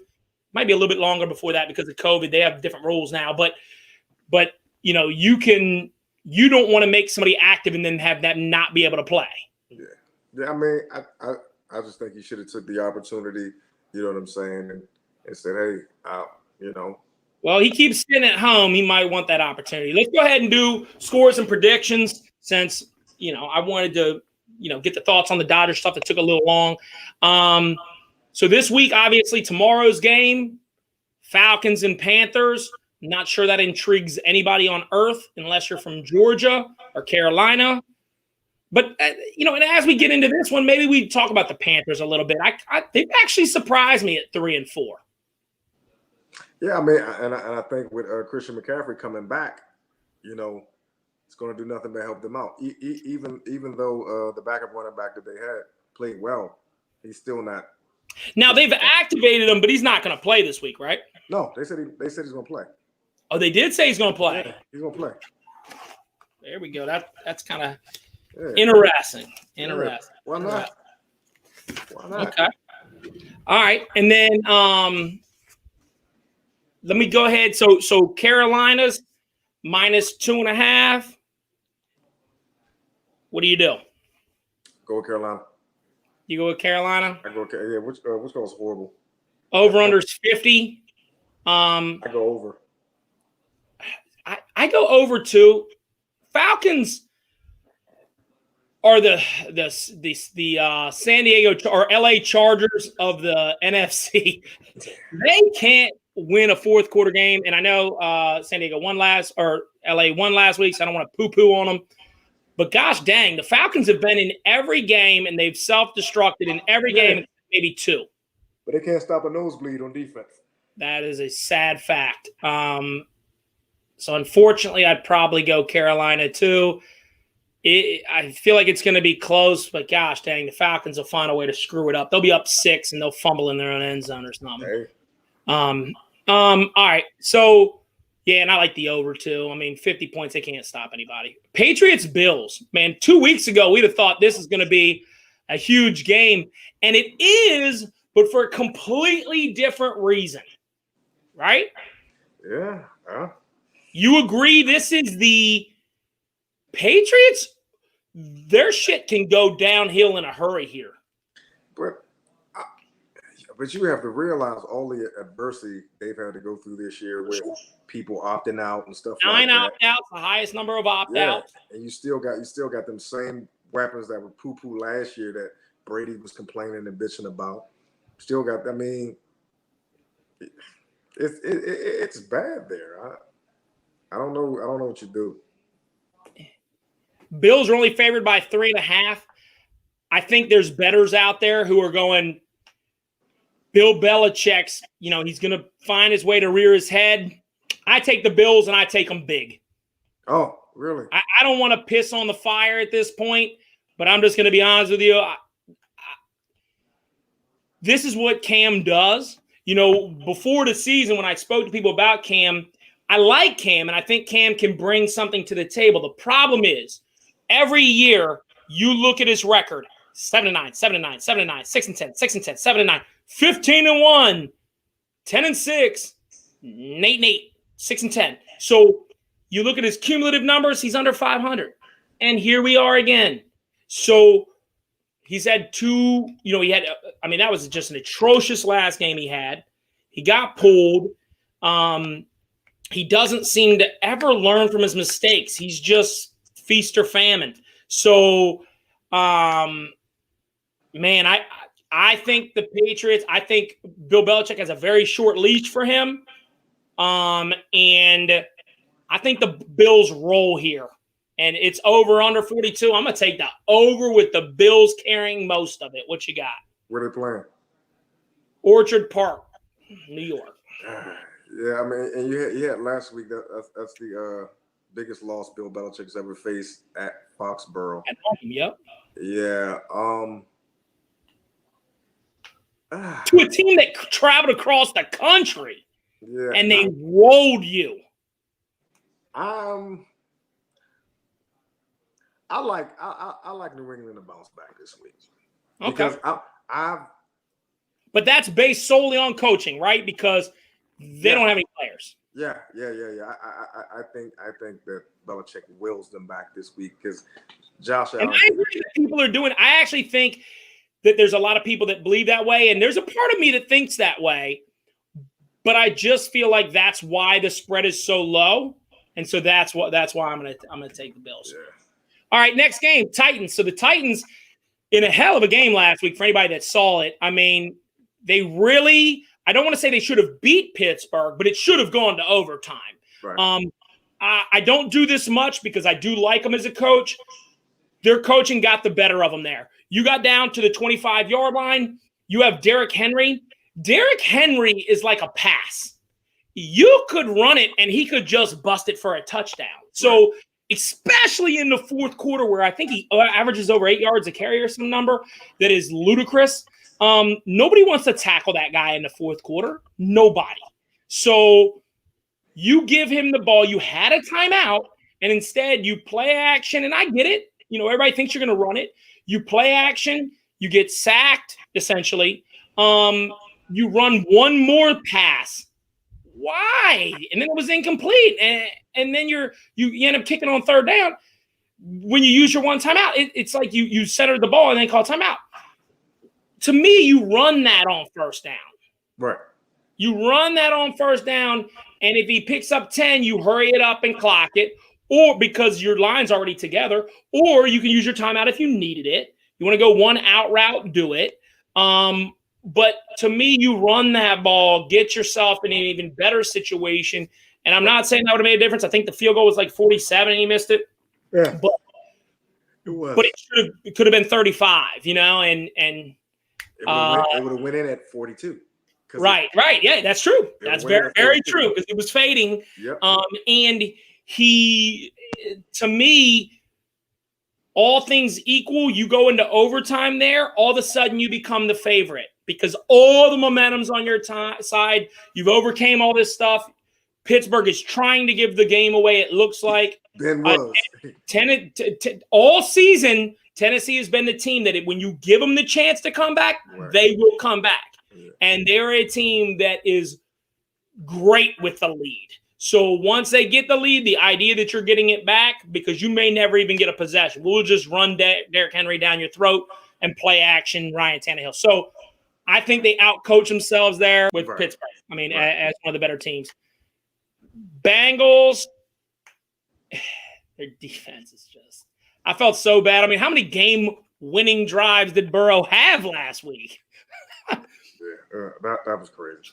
I mean, that might have been the start of the real start of Burrow being something amazing, because watching him drive the team down and take the lead 2 different times, Right. 3 total, but 2 different times where you thought there's 4 minutes left. Nope, Right. they scored. There's 2 minutes left. Nope, we scored. There's 47 seconds left. Just stop somebody. Yeah, that was bad. And now he made Baker be the star. And to be fair to Baker, that was the best Baker's looked, and I think it's because he does not know how to handle a diva receiver. So he locks on him, focuses on him, and he doesn't have the arm strength to not spread the ball around. When you're looking at one guy, you have to have elite arm strength, because you're going to have to force it into extremely tight windows, double coverage, that kind of thing. When you're a precision passer, a la Chad Pennington, which to me is that's Baker Mayfield's ceiling, is Chad Pennington, who's extremely accurate when you sit there and you're looking at different people, and not accurate when you're trying to force it into small spots. So we'll get to the Browns here in a minute. But Tennessee's favored by 5.5. I'm still taking Tennessee in the points. Yeah. Over-under's 53. I'm probably going to go under in this game, because I think the Texans are really going to run Derrick Henry a lot. The game's going to be pretty quick, I think. Yeah, I would too. Raiders-Browns. Interesting matchup. I think the Raiders are better than people think, and I think the Browns are worse than people think. What you think? Yeah, I was pissed off at the Raiders though this past week. I just don't understand how you just fold. Like, I mean, they were in it and they just folded. I mean, the only thing I'm pissed about when it comes to Cleveland is I was supposed to pick up their tight end last week in fantasy. I was sitting there. Njoku? No, Harrison Bryant. Bryant. Okay. Yeah. He scored because Njoku scored, but he only had 2 catches. Yeah, but Bryant scored 2 touchdowns. I was like, oh, I can't believe that I didn't pick him up. That was the worst thing that happened to me Sunday. But well, I was up. We'll go fantasy just for 5 seconds so I can say this, because I want to vent about it. I had the Raiders running back last week, and he got pulled in the first quarter because of – oh, no, my bad. I have him too. But I had Carson. I'm up by 15 points, and I've got Carson, and he had DeAndre Hopkins. Carson gets 5 points in the first quarter, and then he's done. So I lose by 7 points or 9 points because and I was up. I was up big. So damn Mark, Hyde and Wilson had him open through a bad pass on the quick out to score a touchdown, and he has basically a pick six. Buda Baker one? What? The Buda Baker one? Yes, the Buda Baker play. Yeah. Which, why did it look like a defensive end ran him down? I mean, Dude, he was so much bigger than him. That looked like me getting chased by a regular person. Yeah, I told people it looked like me chasing my son down the sidelines. He was huge, but that lets you know how good Buda Baker is. He's small like Tyrann Mathieu. Tyrann Mathieu's small too. Right. Yep. Yeah. So Buda Baker's a beast though, and he's fast. Yeah. So he's not slow. I mean, they said what's his name hit 22 miles an hour. Yeah. As a monster. Yeah, a lot of times I think that you slow down because you think it's just you. You know what I'm saying? He didn't. He looked because when they showed this monitor. Yeah, he looked at the monitor, and that's why he turned back like, what? Like, he should have just saw it on the monitor and put his head down. He couldn't even believe it. He saw it on the monitor and still looked back like this big. Dude, that reminded me of like doing something stupid and your dad like tracks you down.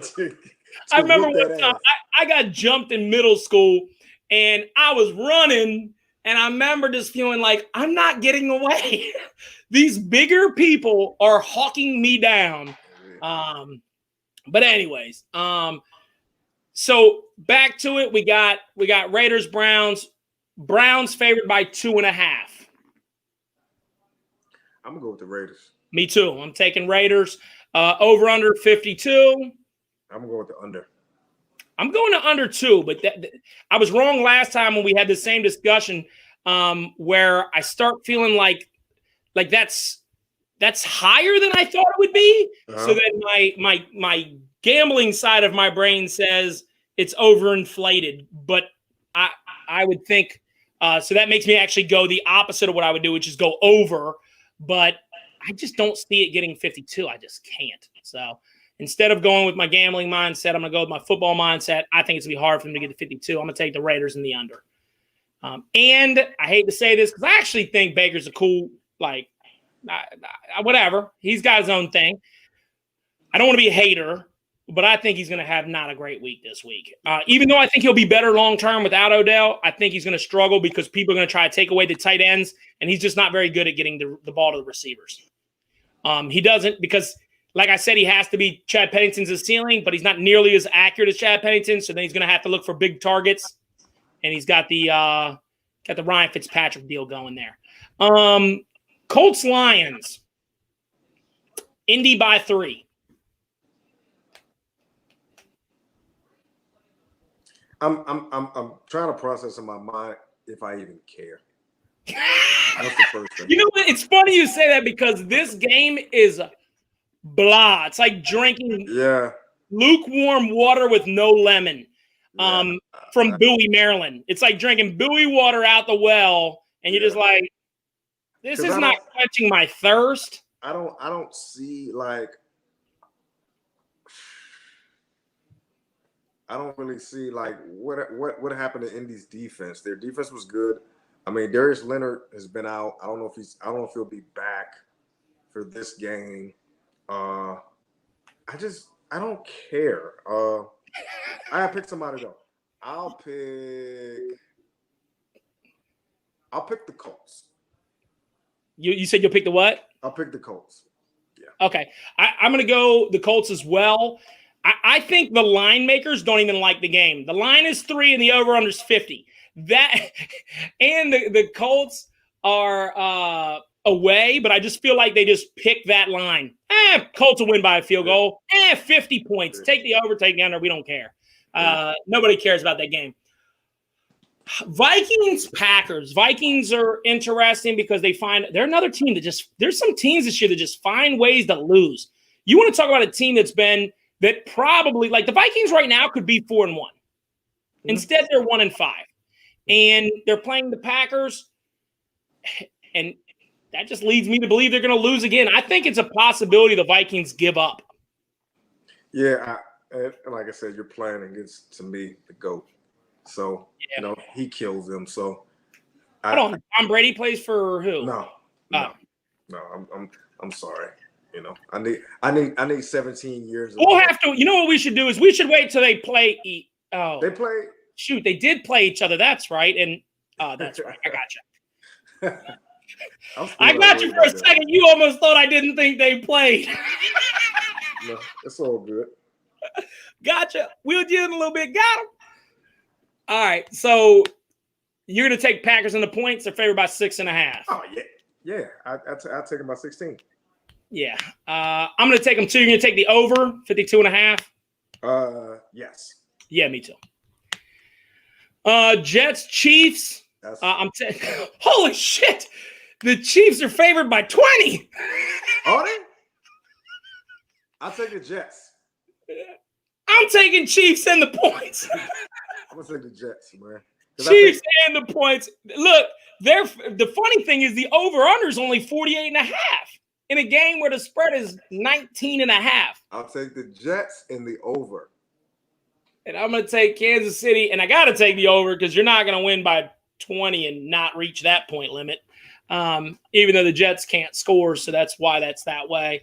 You know what? I'm gonna take a different one. I'm going to take a more interesting one. I'm going to take Kansas City, and with all them points, and I'm going to take the under. I think the Jets are going to score 6, and I think they're going to win 38-6, and that gets me on the under. So I'll take that. Here's my favorite game of the week. I wore my 13, not for Don Shula. I wore it for Tua, baby. Okay. Here we go. I'm going to take the Rams are favored by 4. I'm going to take the Dolphins and over under 45.5, and I'm going to take the under. What you got? I got the Rams, of course. And what's the over under? 45.5. I'm going to say, I think the game's going to be like 27-14. Okay, and since you could put a score on it, I'm going to put a score on it too. And I've got the Rams 22, Miami 20. So I think their Dolphins defense lines up good for that game. This is an interesting game for me, and of course I'm going to wait here for a second as a Dolphins fan and say something about this game. The last 2 games the Dolphins played where they had Xavier Howard and Byron Jones healthy, they have completely locked down the defenses of those teams. Now, I get it that one of those teams was the Jets, but the other team was San Francisco. We routed San Francisco. San Francisco has a back-to-back very, very good games. They beat the Rams easily, and then they ram-shotted the Patriots. So people can say, okay, they had a bad game. It's possible, but it's also possible that the Dolphins are starting to play well now, and their defense is a top 10 scoring defense now, which is what I predicted before the season it would be. And we're thin. We need our corners to stay healthy. But our coach, who loves cornerbacks when he was in New England, has built this team around their cornerbacks. Our pass rush, I think we're 7th in sacks, and that's because of our coverage, not because of our great defensive linemen. And so in this game, I think it's going to tend to be low scoring, and the Rams are going to have to run the ball at Miami. And it's really going to come down to – it's going to be very, very interesting, obviously, Tua's first game. We don't know. My son asked me, well, why don't you pick him up for fantasy? And I said, what's funny is any fantasy owner, they don't know if you're in a 2-quarterback league, he might have some value, but you don't know who the other guy is going to be. For Fitzpatrick, it was Devontae Parker. He's going to throw to him 9 times a game because Fitz isn't very accurate, so he can throw it up to him, and Devontae can come down with it. I will tell you, I think he is going to like Jakeem Grant. I think Jakeem Grant's going to be – what? Yeah, because Tua is a get the ball – now, he holds the ball too long, but he's very accurate. So when you're very accurate and you have a short guy who doesn't catch very well, Jakeem Grant, he's not going to catch, a rocket thrown to him. He's not real sure-handed. But if you put it in a good spot, fast people can get upfield quickly. When you're inaccurate, you throw the ball in the back hip of a fast guy, you're going to miss it a lot of the times. And that's what would happen with Fitzpatrick. You can't be inaccurate with short speedsters. They need the ball out there in front of them, give them the ball in some space. I think whoever is playing in the slot is going to have a much better game with Tua. But I want to see who he builds a rapport with because as well as I do, everybody ends up getting comfortable with somebody. And I want to see who he gets comfortable with. Any thoughts on that? Yeah, I agree that the slot is going to be his best friend right now. But he may throw it up to Preston and the other guy. But it's going to be different, though. I feel like when he throws it to Preston, he's going to need Preston to really hit vertical because Tua is, depending on who you ask, the historically most accurate deep ball thrower in college history. Now, people want to point out his receivers, and that's true, but look at the ball placement. For a quarterback guy, I look at ball placement, and he puts the ball in spots. When he goes back shoulder, he's going to go back shoulder, but he's going to throw some of those guys open. So I just don't know. Preston is going to have to get some separation because Tua is going to see a close throw, and he might just go, I'm going to check down and hit one of these shorter guys accurately instead of trying to be perfect on a back shoulder throw. So those guys, if they hit it vertically, you're going to see less jump balls, and you'll actually see Devontae catch it in stride, just like he could continually throw to those guys. And you saw Judy's sophomore year was a vertical threat. Right? Whereas when Tua went down, he became more of a slot threat. Now, he was still on the outside, but I mean more digs, more hitches, more deep outs, those type of routes. You didn't see Judy in a streak having the ball drop in from Mac Jones or Hurd, typically. Right. So we'll see. Fins up, baby. All right, here we go. Steelers, Ravens, to me, game of the week.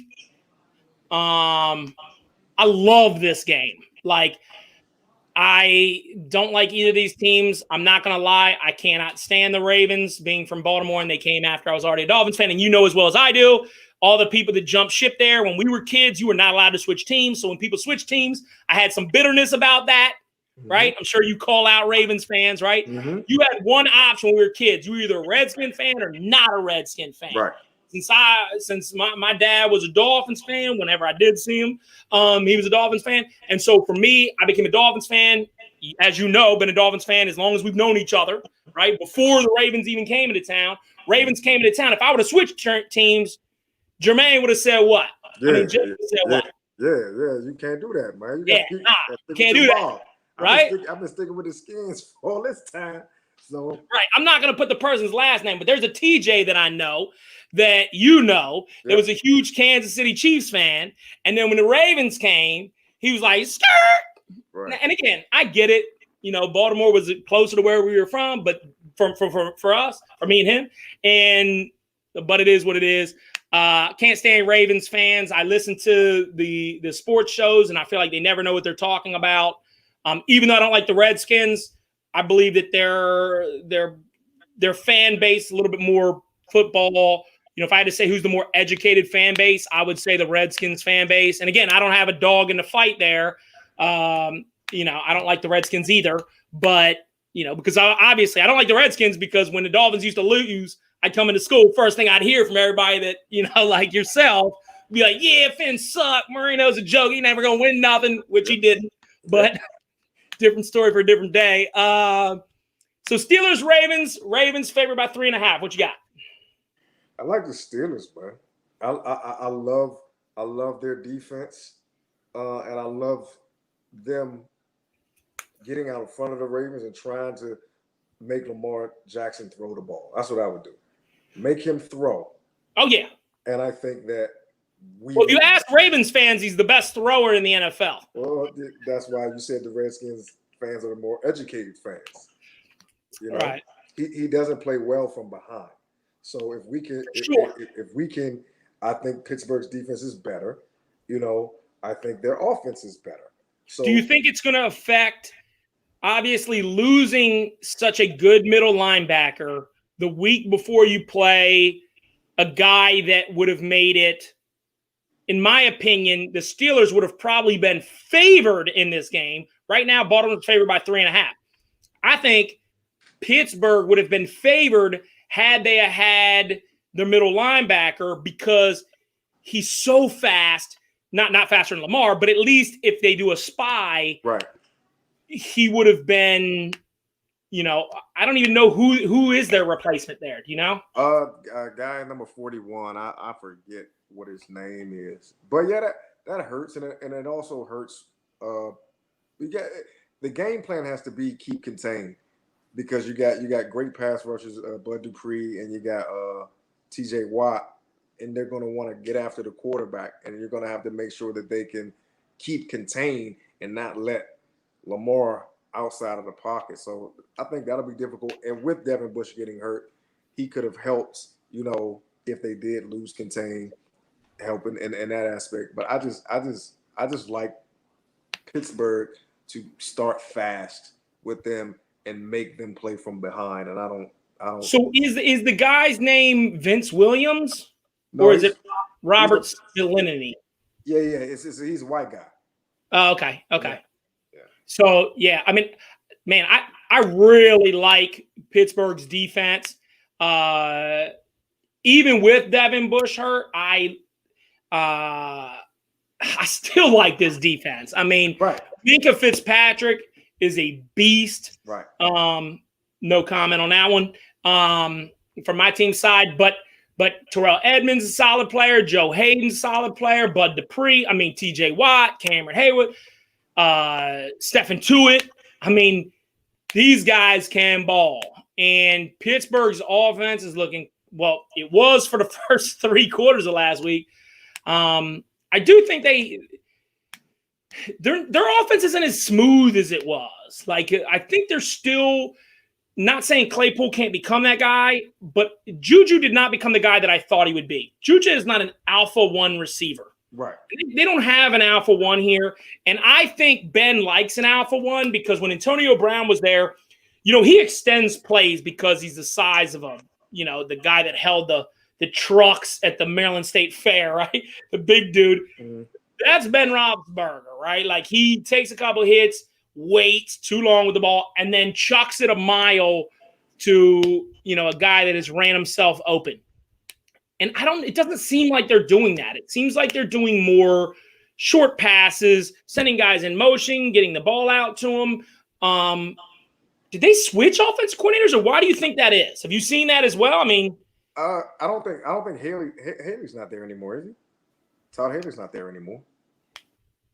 Oh, yeah. Well, he can't be, right? Because he's over at who is there? I just feel like their offense is just not what it was. Still not bad. But you got to understand, Ben still has to get back from the injury and stuff that. Like I said, no off season. No. Now, see, I'm not the type of people that make excuses for people that had no off season because everybody didn't have an off season. You know what I'm saying? So I'm not that guy. But he came from an injury, so he has to work himself back into shape and make sure that shoulder arm is ready for everything that needs. And maybe that's why, because it just didn't look like the same offense. And again, they were winning early, and it didn't look bad.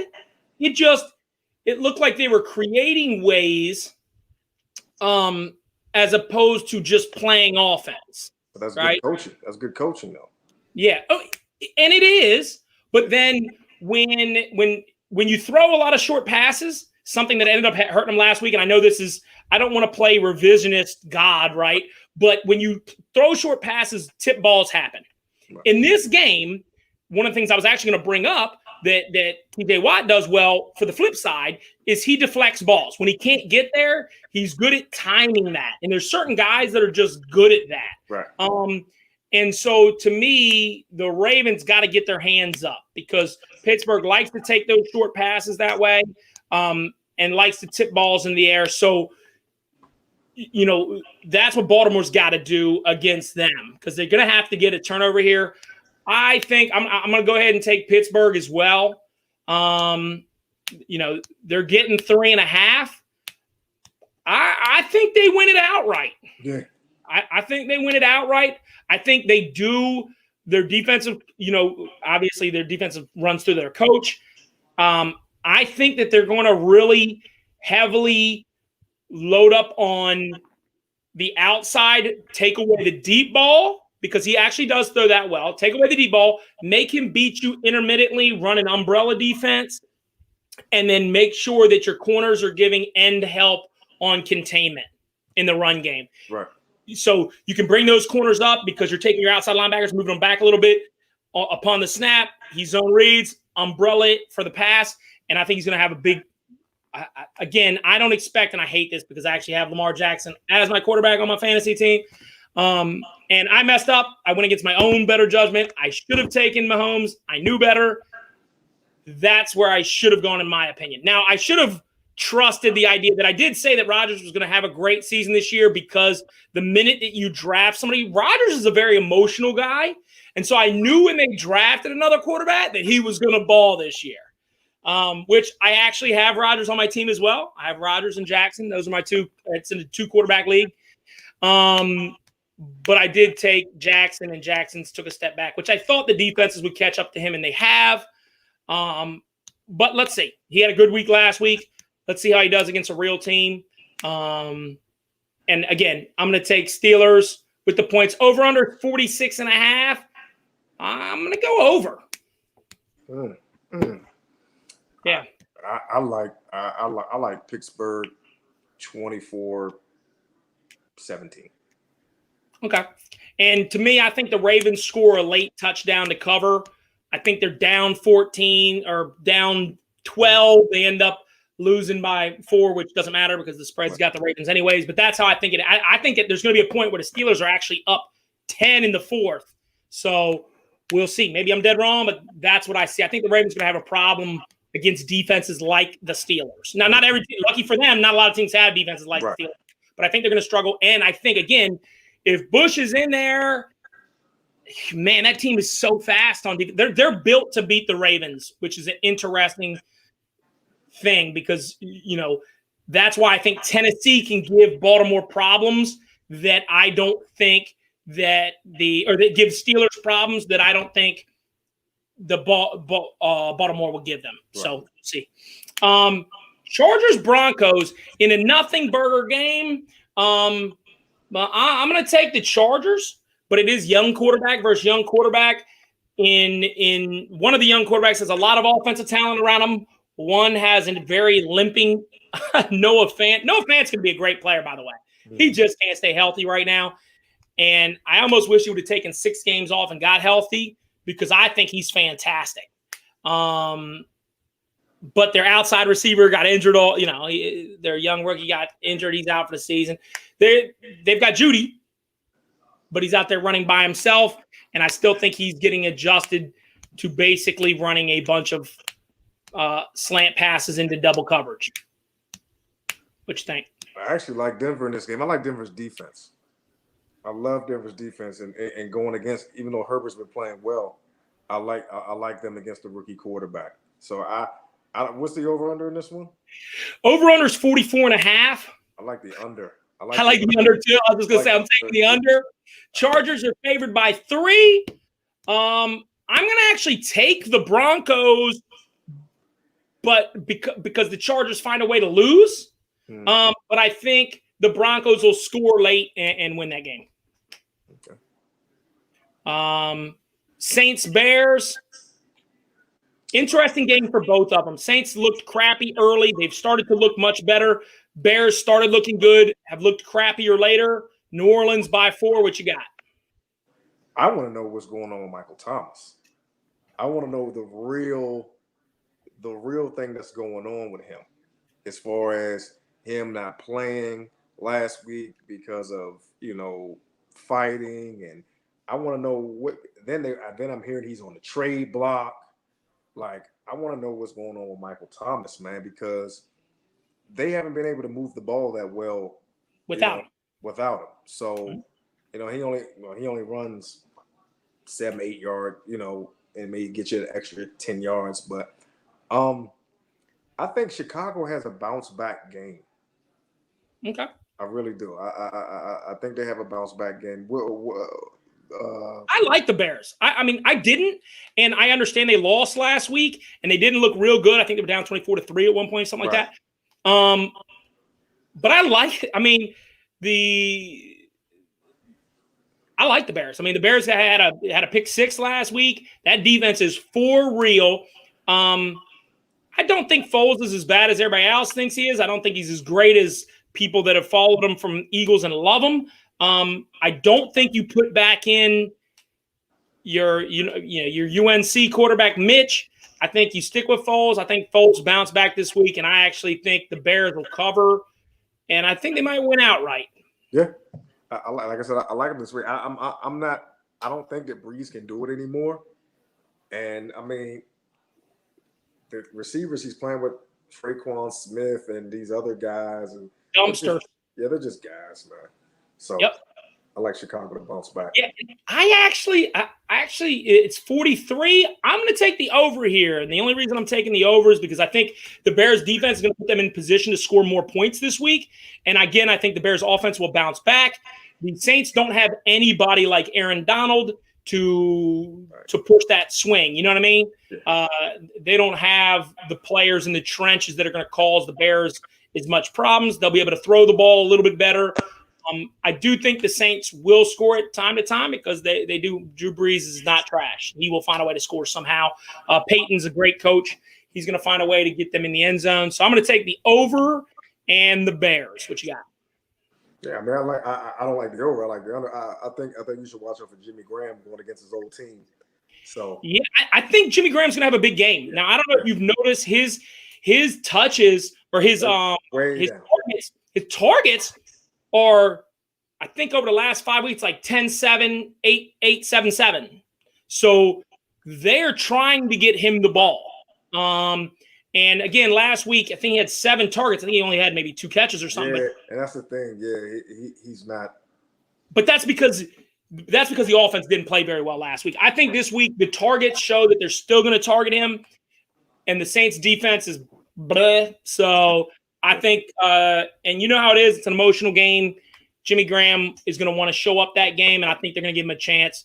Not only do I say he's going to have 5 to 8 catches on the fantasy front, I think he's going to score a touchdown. Yeah. So, yep. Niners Seahawks, man. Put the records away for a minute. That's a huge game. I mean, that's a huge game. A lot bigger than a 4-3 team against a 5-1 team. I'm going to pick the Niners outright. And I'm going to tell you why I think that. Now, the Niners could have a slip-off because they just came and absolutely dominated New England on the East Coast.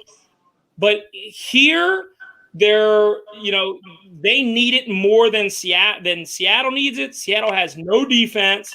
So the Niners will be able to score. And the Niners' last 2 games, man, they've really, after the Dolphins kicked them in their groin, they have stood back up and started throwing punches again. They've looked really good their last 2 games. Seahawks have been winning without looking really good.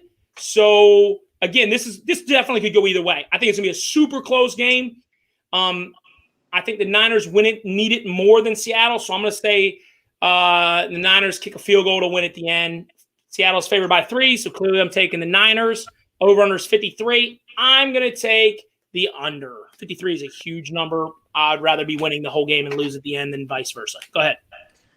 I think that Russ is going to cook like Bobby Flay. I think that he's going to be upset about last game and losing that game to Arizona.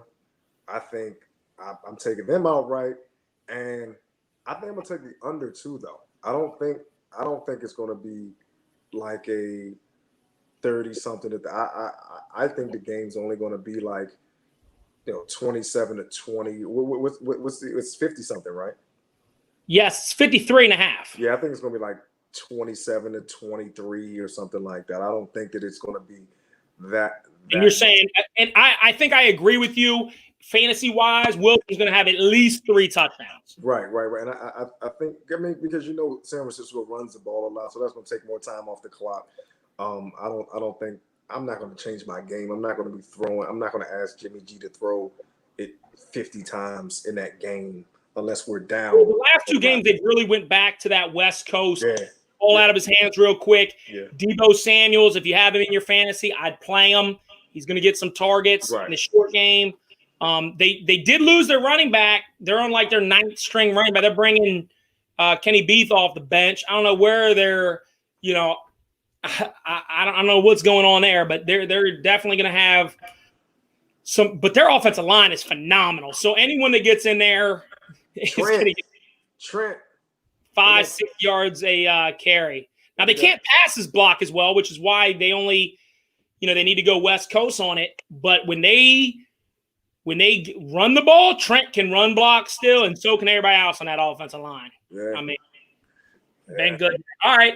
The Sunday night game, Cowboys-Eagles. Nobody cares. Eagles favored by 7.5. I'm sorry, as bad as the Cowboys are, the Eagles are not 7.5 points better to me. Eagles win by a touchdown. I'm going to say, 28-21. Cowboys score a late one to cover. So I'm going to take the Cowboys as far as the points. Over-under is 43.5. Nah, I'm going to take the over. All right, so for me, it's who's going to be playing quarterback for the Cowboys. It's a good point. If Dalton plays, I'm still picking the Eagles. But if Dalton doesn't play, I'm picking the Eagles by a lot. I'm taking the under if if the young boy plays, I'm definitely taking the under. Yeah, And then I'm taking the Eagles. I'm with you on that. I'm with the under. The under if the guy out of James Madison plays, and I'm taking the over if Dalton plays. Yep, I'm with you. Same. The only difference is, I think again, I take the Eagles winning the game, but I take they're gonna cover. Yeah. I think it's very possible they'd be down 14 and score a garbage touchdown, make it 7. And so with Dalton, I'll take that. Without Dalton, I'm going Eagles and the under. Okay. I don't think the Cowboys score more than 10 points if the kid from Madison plays, and I just don't. And he's going to throw a pick 6, so the Eagles will win by even more. They're away from Slay.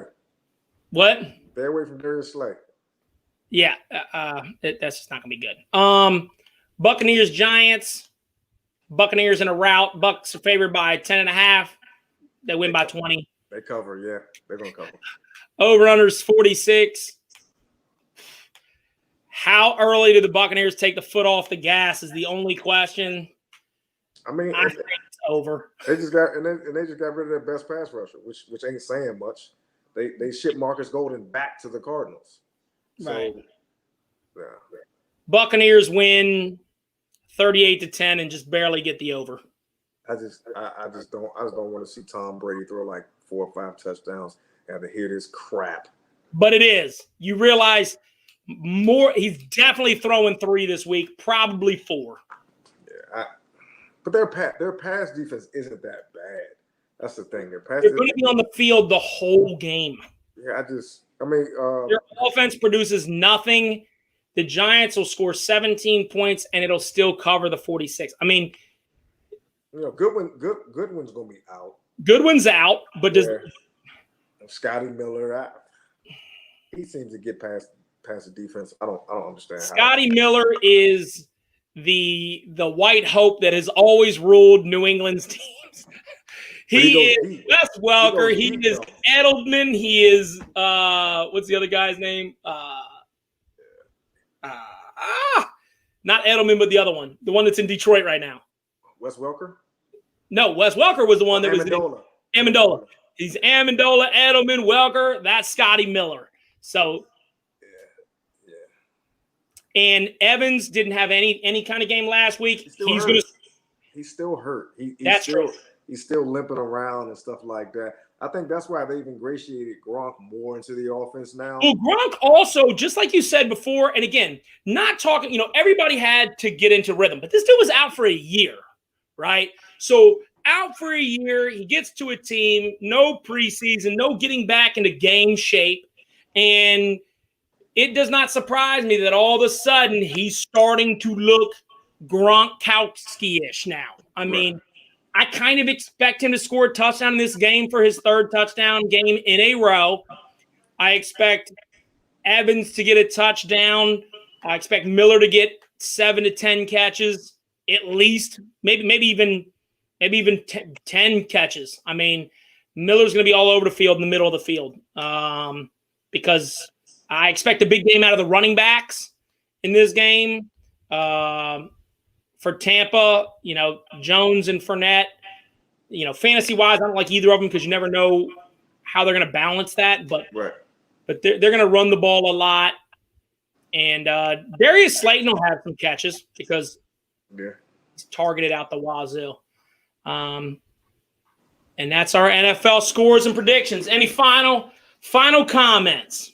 Well, stop letting Tom Brady do these QB sneaks in the 1 yard line because I had Ronald Jones last week and this dude did a sneak. I'm tired of that. Let the running back score these touchdowns, man. Help us in our fantasy. They don't do that. Why? So I was at my son's game yesterday. My son plays for a varsity team down here in South Georgia, and I'll keep the name of the team away, but I am baffled. When I was a coach, I used to run what was called the Tom Brady. The Tom Brady meant if we ever get in a situation where we're second and whatever, or on any down, right? So 1st down and 10, we get a play, gets 9.5 yards. I yell Tom Brady from the sidelines. That means our offense muddle huddles, quick snap, and there's no actual snap call. It's everybody lines up and they just all look at the ball. And when the quarterback hits the center's butt, he snaps it. And the quarterback is supposed to, before he gets down, everybody else hurries, gets down. He looks wherever that gap is. He's saying hike and he's diving towards the gap. Tom Brady has been doing this for 10 years. He's like 99.9% on it. Why does everyone not do this? I don't know, but it gets on my damn nerves when it comes to I know it does. It does for me as well, because I had Evans, and so I'm like, just throw it up. Right. He's injured, but he can do this. And I don't know if you know this, but twice in the season he's already had, and I'm sure you do because you're on the other side of it, but twice Evans had 2 catches for 4 yards and 2 touchdowns earlier in the season. Right. So, these easy type, and it's specifically 2 yards, because if it was 1, Tom Brady would just stick the ball over, because that's what Tom does. But I don't know why every coach doesn't do this. It outrages me, because then they'll try to run the ball. So you're moving the ball back 4 yards to give it to somebody to try to get 1 yard. Right. And everybody knows it's going to be a short one, so they're all busting it up. It just, I mean, some people just aren't that good at the sneak. Prime example, this past game with Washington, and we drove right down the field. It was 4th and like a foot at the goal line. Kyle Allen couldn't get it in. They stopped us on 4th down. So I mean, Tom Brady's just better at it than most people. he is a legend at the 1 yard sneak. I'll tell you that. All right, everybody.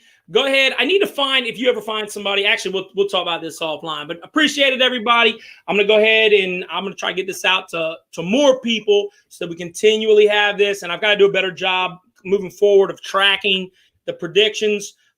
You've definitely been more right than wrong. So if people are gambling, go ahead and go with Chase picks. But we'll talk about it on future episodes. Thanks, everybody.